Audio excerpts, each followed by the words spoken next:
Friends అందరు బాగున్నారా? నేను బాగున్నాను. నేను ఈరోజు కాలీఫ్లవర్ కర్రీ చేస్తున్నా. అదేంటంటే చిన్నది కాలీఫ్లవర్, ఇది కాలీఫ్లవర్ కర్రీ చేస్తున్నా. చూడండి, నా వీడియో చూస్తలేరు ఫ్రెండ్స్, లైక్ కొట్టండి. నా వీడియో చూడండి, లైక్ కొట్టండి, షేర్ చేయండి, సబ్స్క్రైబ్ చేయండి. ఓకేనా? ఈ కాలీఫ్లవర్ కర్రీ ఎలా చేయాలో చూపిస్తాను. ఇప్పుడైతే పొయ్యి మీద నీళ్ళు పెట్టుకున్నా. నీళ్ళు అయితే మసులుతున్నాయి. అందులో కొంచెం అంత ఉప్పు వేసుకుందాం. కొద్దిగా అంత ఉప్పు వేసుకోవాలి. ఉప్పు వేసుకొని అవైతే మసులుతున్నాయి.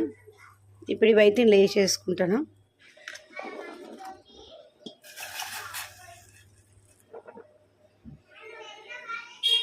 ఫ్రెండ్స్, ఇప్పుడు కాలీఫ్లవర్ అయితే పోయి నీళ్ళ వేసేసిన కదా. ఏవో చిన్నవి సన్నగా మన పురుగులు ఉంటే కూడా పురుగులన్నీ ఇలా చనిపోతాయి, అసలు ఉండేవి కూడా. ఓకేనా? ఇప్పుడు ఇవి పక్కన పెట్టేసుకుందాం. ఇప్పుడు ఇవి ఫ్రెండ్స్ కడాయి పెట్టుకొని కడాయిలో నూనె పోసిన నేను. ఇప్పుడు ఉల్లిగడ్డలు వేసుకుంటున్నా. ఉల్లిగడ్డలు అయితే క్లియర్గా వేయించుకున్నా. ఇందులో కొంచెం అయితే పసుపు వేస్తున్నా. పసుపు వేసేసి ఇట్లా కలుపుకుంటున్నా. ఒక ఆలుగడ్డ కట్ చేసుకొని మంచిగా కడుక్కున్నాం. ఫ్రెండ్స్, ఇప్పుడు ఆలుగడ్డ అయితే మొత్తం ఆలుగడ్డ ఉల్లిగడ్డ అయితే ఫ్రై అయిపోయింది. ఇందులో నేను కాలీఫ్లవర్ వేస్తున్నా.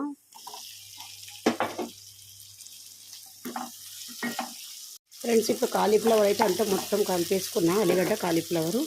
ఇప్పుడు ఇలా కారం వేస్తున్నా నేను. కొంచెం అంత ఉప్పు వేసుకోవాలి, రుచికి తగ్గినంత ఉప్పు. తర్వాత టమాటాలు కూడా వేసుకోవాలి. తర్వాత ఇదంతా కలిపేసుకోవాలి. ఇప్పుడు మిక్స్ వేసేసుకోవాలి. ఇదంతా కలిపేసిన. ఇప్పుడు నీళ్ళు వేసుకోవాలి. కొన్ని అయితే నీళ్ళు వేసేసి ఉడికించేసుకోవాలి. కొంచెం అంతా ధనియాల పొడి వేసుకుందాం. కొంచెం ధనియాల పొడి, కొంచెం అంతా కొత్తిమీర వేసేసుకొని ఇలా కలిపేసేసుకుందాం. ఫ్రెండ్స్, కాలీఫ్లవర్ కర్రీ రెడీ అయిపోయింది. చాలా బాగుంది, సూపర్గా ఉంది. చూడండి, మీకు నచ్చినట్టయితే లైక్ చేయండి, షేర్ చేయండి, సబ్స్క్రైబ్ చేయండి. నేనైతే ఇట్లా చేస్తాను కూర అయితే. ఇక మీరు ఎట్లా చేస్తారో కామెంట్ చేయండి. వీడియో మాత్రం చివరి వరకు చూడండి. ఓకే ఫ్రెండ్స్, మళ్ళీ వీడియోలో మళ్ళీ కలుసుకుందాం.